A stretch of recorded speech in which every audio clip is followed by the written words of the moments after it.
morning and welcome. My name is Jaime Meissner and I am one of the group fitness instructors here. I'm a personal trainer, I'm a certified run coach, and I'm certified in nutrition. So I'm going to tell you, I know many of you, there's a handful of you I don't, but some of you I may just know on the surface level from the why. So I'm going to tell you a little bit about me just so you can get kind of, I'm kind of sharing my story on how macros really changed me as well. So I'm going to show you a picture of my family. Usually you guys see me with my hair in a ponytail and I don't look very good. This was last weekend. So I have my husband here in the red. I've been married to him for 27 years. Then there's me, that's my mom. And then my oldest son is in the black shirt with the red facial hair. His wife, Corrine, and they just had their first baby, Miss Isla, and so that made me a grandma on May 11th, so it's a very exciting time. My son, Max, is in the back where you can just see his head. He's graduating from high school tomorrow. My daughter, Grace, is 15, and then my second son, Jackson, he is 6'8", standing in the back in the mustard shirt. He is getting married July 3rd. And he's marrying Tiana, and she's in front of him, and it's pretty funny because we tease him. They're 18 inches different in height. So he's 6'8", and she's like 5 foot.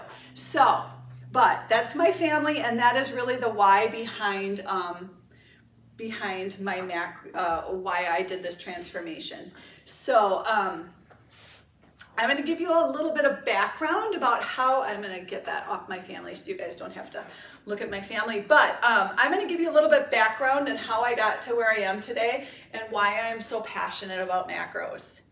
In 2012, my youngest daughter, Grace, had just turned 1, and I had come to the realization that I needed to do something about the 50 extra pounds that I had put on from having 4 kids. On Facebook, good old social media, I saw Brad Ratso. Many of you know Brad Ratso, and he's one of our trainers here. He's been here for quite a long time. Brad and I went to high school together and we're friends, and I just noticed he started running one day, and he had posted his transformation on running, and I'm like, I'm a stay-at-home mom. I don't have a lot of money for a gym membership, so I just started running. And lo and behold, I loved running, and running became a big part of who I am. But I lost maybe about the initial 15 and 20 pounds from running, but then, I stayed at that weight, but I couldn't lose anything anymore. So that led me into a deep dive into researching about why I'm exercising, why I am not seeing this change, particularly in my body fat. I had body fat around my midsection, and it's stuff I hadn't had, before, and I really wanted to know how to get rid of it and what I needed to do. And as a nutrition specialist and a trainer, I am asked on a daily basis, how can I lose weight? How do I get rid of that fat around my belly? How do I do this? How do I do that? And most people think they're looking for weight loss, but they're really looking for body recomposition. And so weight loss is simply just trying to reduce your weight. It requires a calorie deficit, but the only way to lose weight is to burn more calories than you're taking in. And body recomposition, it's used to analyze a person's distribution and percentage of fat, water, bone, and muscle weight. While many people who want to lose weight focus on the numbers on the scale or their BMI, body recomposition is about building a better fat to muscle ratio. Another way of looking at it is that recomposition simply means changing your overall body composition. It's a process to help one build stronger, leaner muscles while simultaneously decreasing body fat through targeted nutrition and fitness. So to understand, part of this requires us to understand our body has 3 types of muscles. We have skeletal muscles. Those are lean muscle tissue attached to your bones, usually by tendons. There's smooth muscle, the tissue located in various internal structures, such as one's arteries and digestive tract. And there's cardiac muscle, which is a specific muscle to the heart. We have bone and connective tissue that make up lean skeletal mass. And if you've ever had a BMI, you know, or I'm not a BMI, an in-body scan, you'll know that the in-body measures your skeletal muscle mass. We also have superficial and visceral fat that make up fat mass. For optimum health, we want little visceral fat. The visceral fat is fat that surrounds your organs. Body recomposition aims to increase the skeletal muscles while also decreasing that visceral fat around the body. There are two types of fat are the visceral fat. This is the hidden fat that is stored deep inside the abdominal cavity. It wraps around vital organs like the liver, pancreas, and intestines, and it is the type most strongly linked to risks like heart disease and type 2 diabetes. Then we have subcutaneous fat. That's that soft, pinchable fat. It's located just beneath your skin and above your abdominal wall. Now, belly fat is made up of both types of those fats, visceral and subcutaneous fat. I'm going to show you some body fat percentages. So this is just taking the average population. Men should have 2 to 5% body fat. If you're athletic, you may have 6 to 13% body fat. For people that are active or into fitness, 14 to 17% body fat, and the acceptable general healthy population is 18 to 24%. Now it goes down for women. We have more body fat as women because fat is super essential to our hormones. Essential fat, women need at least 10 to 13% body fat to live. Athletes 14 to 20. If you're active, 21 to 24. And the acceptable just percentage of body fat is 25 to 31%. Now, most of us are over that percentage, and I'm gonna kind of give you some ways on how we can bring that body fat percentage down. Now, we're not gonna try to, the goal isn't to get into a specific number. I just like to show this because one, we need fat. As if you're a woman in here, you need fat for your hormones, you need fat for it just helps our body work. We need fat for,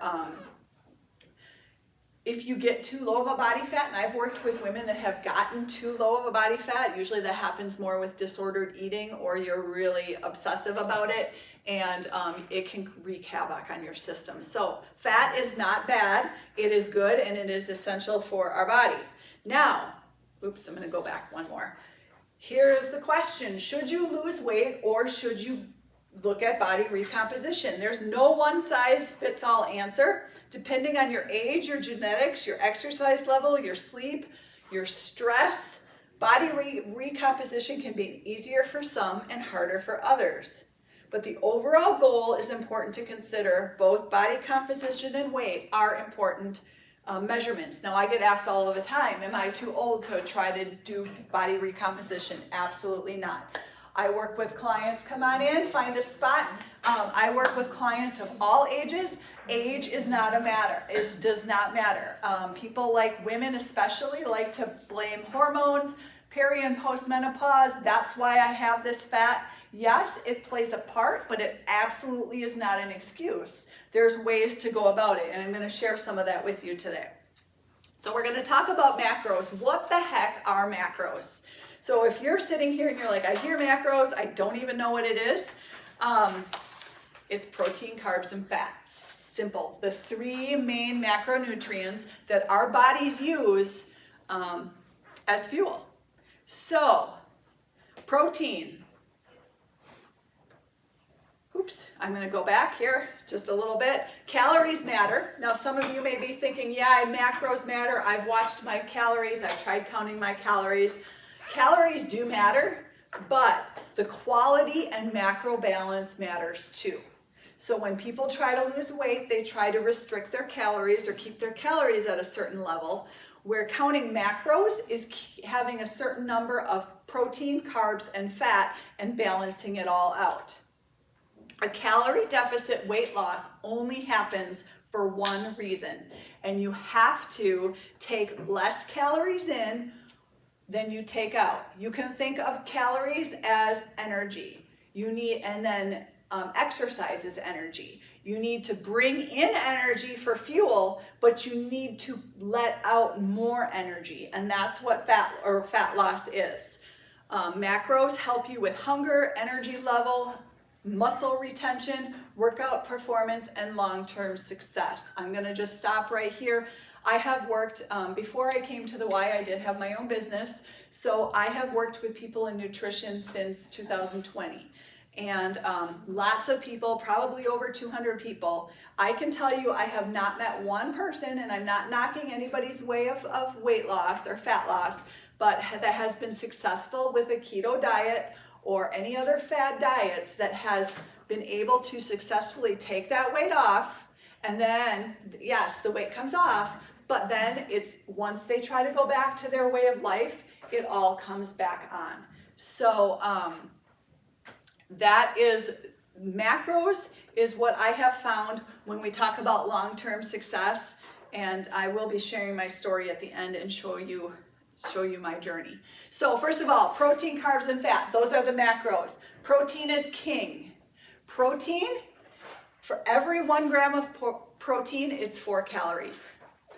Protein's functions, they build and repair muscle, they help support your metabolism, keeps you full longer, helps sorry, I've been here since 5 a.m. teaching classes, so my words, I can't, I'm sorry if the wrong words don't come out. Preserves lean mass during weight loss. Some excellent soy sources are chicken, turkey, fish, Greek yogurt, cottage cheese, eggs, tofu, protein powder. I get asked on a daily basis, what if I'm vegetarian? What if I'm vegan? It all works. It's harder when you don't have the animal source of protein, but I've had successful clients count their macros and they do not eat animal proteins at all. So if you are wanting to do body recomposition, the first step before you get into macro counting that I do have my clients do is to watch your protein. Protein is king. Most people that I start working with eat hardly any protein, and just changing the balance of those macronutrients that you eat, you're gonna see success. So we'll get to protein again in just a moment, but we're gonna go to carbs. 1 gram of carbs is 4 calories. Carbs get a bad rap. Even worse after the big keto phase. Carbs are super, super important. I'm gonna stand up here and tell you I eat bread every single day. Carbs are my favorite. I really have to watch I use my carbs wisely, or I would use them all up right away and be in a pickle, but carbs functions, they're primary source of fuel. Carbohydrates are your primary source of fuel. And Brad gave me permission to throw him under the bus. He's a running friend of mine, our trainer Brad, and he was doing keto a while back, and he tried to come out and run with us, and he hit a wall and he almost collapsed because his body did not have the fuel that it needed that it comes through from carbs. It supports workout, it fuels brain function, and carbs even help recovery. I'm going to give you a little coaching tidbit here. One of the best after post-workout fuels that you can do is an 8-ounce glass of chocolate milk. Chocolate milk has the low-fat chocolate milk, which is what most store chocolate milk is. It's the best balance of protein, carbs, and fats that you can have. Great sources of carbs. We like to go for that complex carbs, which are fruit, potatoes, rice, oats, whole grains, beans, and vegetables. It makes me really sad when I come across somebody that says, I don't want to eat fruit because it's carbs and it's all sugar and it's not good. I fill as much of my diet with fruits and vegetables as I can. And I really highly believe in getting my carbs from those sources. Now, I had a client who counted her macros, and she ate Kraft box macaroni and cheese and drank Mountain Dew. And you know what? She stayed within her numbers, and she still had results. Your body, when it comes to carbs, is going to use the complex, healthier carbs better, but a carb really is a carb. So that said, I don't recommend it, but her health probably wasn't the greatest, but I have had people choose some not so wise things and be able to do it. And then we get to fats. Now fats, 1 gram is 9 calories. And fats help with hormone production, brain health, vitamin absorption, and they help us feel full. Sources are avocados, nuts, seeds, olive oil, fatty fish, and nut butters. Those are the best fat sources. The low fat craze, I'm kind of going off my, but in the 80s started the low fat craze, and I worked with a client who absolutely, it's the hardest thing for her to do is get fat in because she's been so, just not doing it for so many years, but know that fat is so beneficial. Why macros for fat loss? We're gonna take 2 people. They can eat the very same amount of calories, but person A is gonna have very little protein and just eat processed foods, which quite honestly, friends, processed foods is the #1 reason and one of the #1 reasons why we are trying to have to do body recomposition. Person B is gonna have high protein and balance their macros. Person B will often feel more full. They will maintain more muscle, have fewer cravings, and experience better body composition. These are 2 people eating the same amount of calories, say it's 2,000 calories, but one of them is focusing on macros and one of them is not. And that is really the truth. I have witnessed it time and time again. We're gonna go how to lose fat. Successful fat loss requires a calorie deficit. That is the only way you can lose weight, no matter if you're doing intermittent fasting, if you're doing keto, if you're doing Weight Watchers, if you're doing anything, even with macros, you need to have a calorie deficit. So with macros, I usually lean towards a milder calorie deficit. People really don't even feel like they're on a diet, and I don't like to call macros a diet because it really isn't a diet. It's changing the way that you eat and you're fueling your body, and I'll get into that in a moment. But how to lose fat, there is only one way. It's by a calorie deficit. So we need to burn more energy than the energy we're bringing in from food. Plus we need to have adequate protein. You need strength training. Strength training is key. Even as we age, people that come to the Y want to jump on the cardio machines to try to get healthier. I'd rather have you pick up some dumbbells or come to a class. Strength training is key. Consistency, friends. Macros or any sort of trying to change your body composition or weight, you need consistency. It's not that fast drop and you're going to be good. It's doing it day in and day out and keeping doing it. Just like I know many of you come to the Y and show up. It's the exact same thing with our food. And let me tell you, friends, it is so much harder with our food. It is a daily battle. And it's in a daily thing, and that's the greatest thing about macros is one day may not be so good, but every day is a new day for a new start. Sleep is super important. Sleep is really important. If you're not getting adequate sleep, that raises your cortisol level along with stress, and that cortisol level, that cortisol is going to fight any fat loss. So getting all those, we have a healthy habits group here, and we have some other, I don't know what they're called, sometimes they change, but really it's setting up healthy habits. All those healthy habits need to be in place, and then adding macros is the key. So I'm going to go back to protein. Protein is so important, and if you take anything away from my class today, I really would recommend you to think about how much protein you eat. Now, you look everywhere and there's protein flavored water, there's protein flavored chips, there's protein. I am not a fan of anything that is marketed like that, even like low carb stuff. When you kind of mess with food like that, you're bringing in, and this is just a personal preference, but you're bringing in stuff that's not really real. And I eat sourdough bread, I eat white rice because I don't like brown rice. And, I make the things fit. So protein increases fullness, it reduces cravings.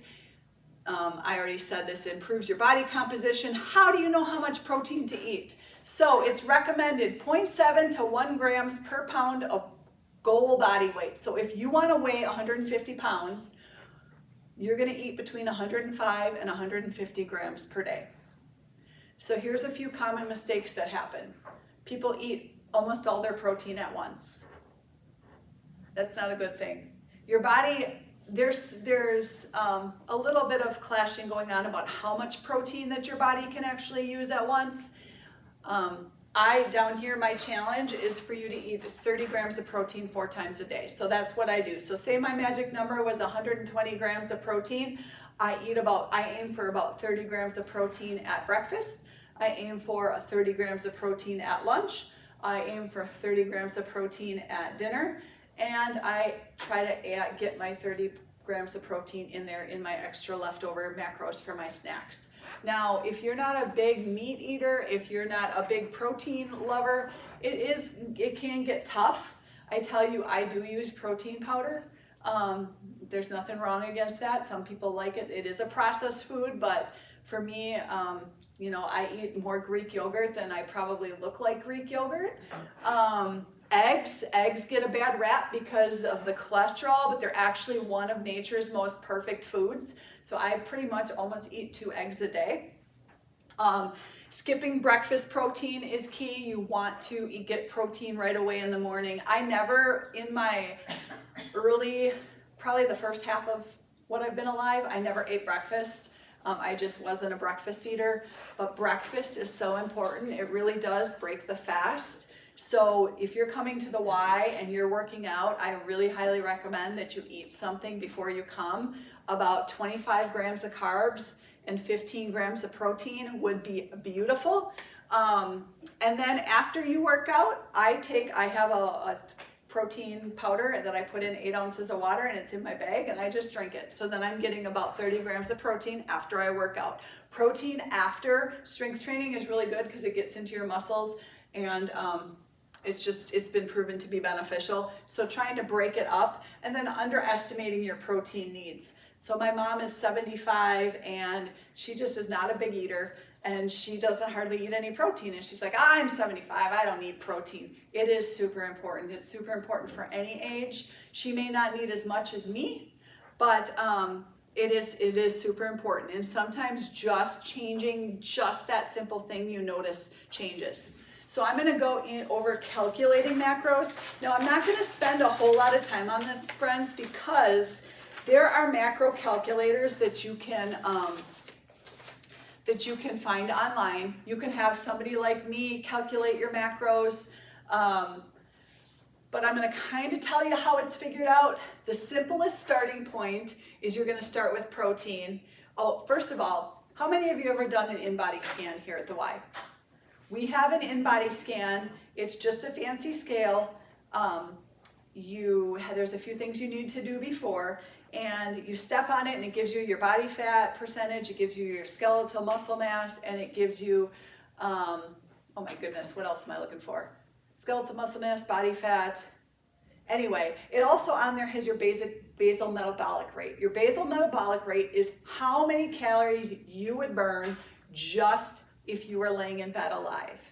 And so that's the first step that we take as when we're figuring out your macros, is to figure out how many calories do you burn, and then we add calories towards how active you are, your age, if you're male or female, and what kind of activities you're doing. That all goes into your macros. But for this one, I'm just doing it very simple. We're going to take, like, this is 1,800 calories a day. So that's, if you want to know where the 1,800 comes from, there's a lot that goes into it, but we're just using 1,800 for today. So you're going to do 0.8 to 1 gram per pound goal weight. Fat is going to be about 3.3 to 0.4 grams per goal weight, and whatever is left is going to be carbs. So if you go over there, if our goal weight's 150 pounds, we are going to have 150 grams of protein. Now, how that got to 600 calories, do you guys remember how many calories 1 gram of protein is? 4. So 4 times 150 is 600. That's how we got there. 60 grams of fat. Do you guys remember how many grams of? 9. So 9 times 60 is 540. And then you take those two numbers, we subtracted them, so we got 660 left.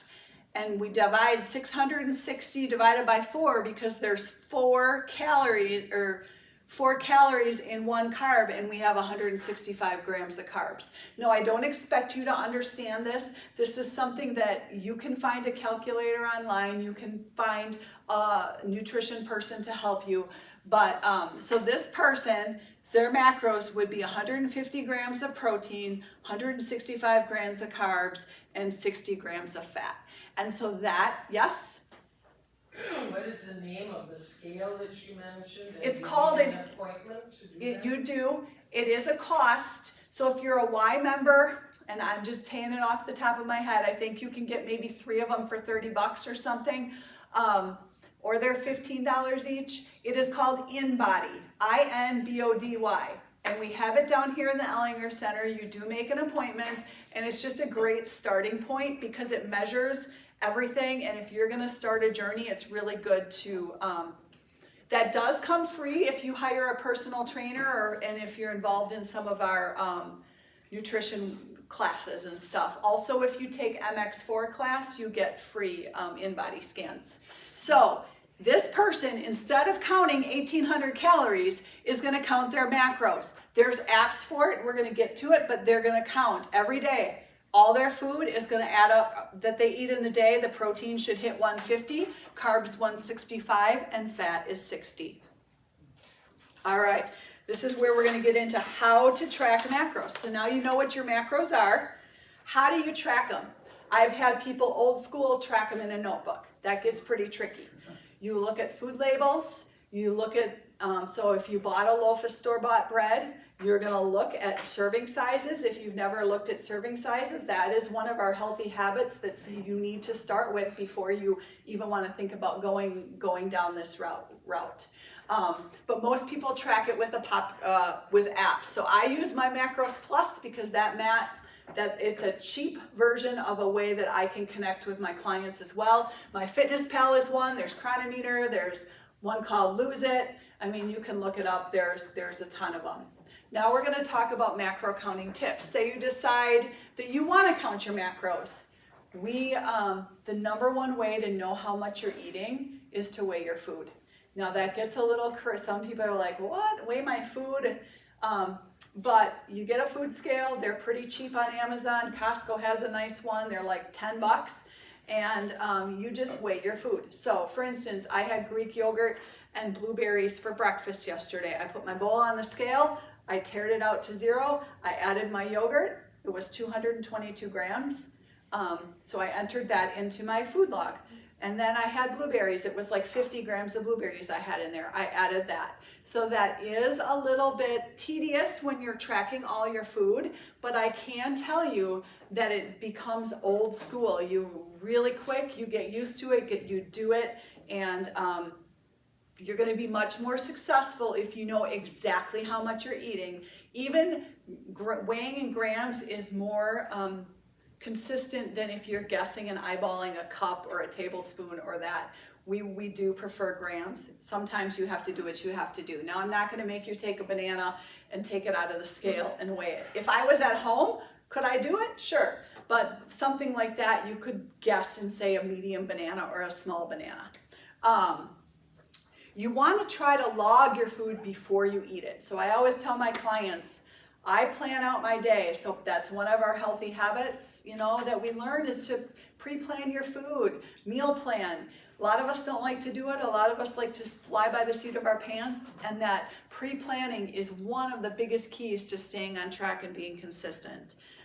That goes to me, consistency is key. So I have one of somebody I've been working with just hit her 1-year mark that she's been tracking her macros, and she has had amazing results, but she's been consistent every single day. Now, does that mean things don't happen? Absolutely not. Tomorrow, my son is graduating, and I'm having his graduation party. Am I maybe not gonna track my dinner because I'm busy and doing things. I may not, and that's okay. You have to give yourself grace, and it's about consistency. It's not about being perfect. The more consistent you are, the more accurate you are, the quicker it's gonna work, and the more results you're gonna have. You also wanna prioritize protein. Protein really is king, and it has a lot of benefits, and it's gonna help. And sometimes just tweaking that little bit of protein, just tweaking that one thing can help. So I'm gonna show you my before and after picture. And, oh, one more thing, progress. What it looks like. We're not just looking for a number on the scale. Sometimes I want to take people's scales and I want to have them put them in their friend's trunk and I want their friend to drive off with them. Progress is so much more than what a number says on a scale. Yes, that number is important. Yes, we use that to kind of keep track of things, but weight trends is important. I'm looking for an overall downward trend. Does that mean it may peak up and down? Yes. But we're looking for an overall downward trend. I encourage people to take measurements. Measure your chest, your bust, around your upper arm, your thigh. And then, you know, if you're on a journey, do it again in 3 months. Just like I said with that in-body scan, that's another tool that you can use. Photos, I encourage people to take a picture of themselves, whether they never even share it. And just take a picture, store it away, leave it on your phone. Energy-wise, I can't even begin to tell you how many people have more energy. I am a much better mom, wife, and friend than I was 15 years ago. Just because I have more energy, I am feeling better, and strength gains are huge. I'm gonna kind of interject right here. So when we're in a fat loss and we're counting our macros, you don't really want to have two goals working at the same time. So counting your macros and fat loss, and if you're trying to gain muscle, those are, it's very hard to gain muscle when you're eating in a slight deficit of macros. Now, can you gain muscle? Absolutely. But macros are what bodybuilders use, or people that compete in like figure competitions. So you can use macros to lose weight. You can use macros to gain muscle. You can use macros to just stay right where you are. Say you want to just stay where your weight is, you can do that. I've kind of I did the macros to lose weight this winter because I'm a runner, so I know that I can't really build a whole lot of muscle when I'm running it off all the time. So I cut back on running and I focused on strength training, and I was able to gain a little bit of muscle, again, thanks to the in-body scale that helped show me that. And then how your clothes fit is a big one, friends. You know, you're gonna notice with macros, you're gonna notice fat loss over the number on the scale. So you're gonna notice your shirt getting big. You're gonna notice a little wrinkle in your pants, or you know, your waist of your pants is fitting looser. It's not just the scale weight. So I'm gonna show you my picture. I was a runner in both of these pictures. I was an ultra runner. The first picture was when I just ran and before I really focused on my macros. And then that second picture was me after my macro journey. So as you can see, my body weight does not really change. I did go down and lose some, but it's more about body composition. I was able to get rid of the fat around my midsection that I wasn't able to do. And it really is all about what you eat. You know, we come to the why, we think exercise. Exercise is key. Exercise is a big, huge part, but it's really about how we fuel our bodies. And I found that macros helps me fuel my body for where I'm at. And I have had an amazing experience and myself, and have helped several others at the same. So I kind of went over this pretty fast because I'm appreciative that you guys came on a Friday morning to come and listen. Difference between those pictures? What? How many years in between? Probably about 3. And yes, so I can tell you though, it probably took a good, it was probably about 8 months, and my body had changed to where I wanted it. So, but it's consistency. I was consistent day in and day out. I made a decision. I'm a goal-getter, so I was gonna do it. So now's the time if you have any questions.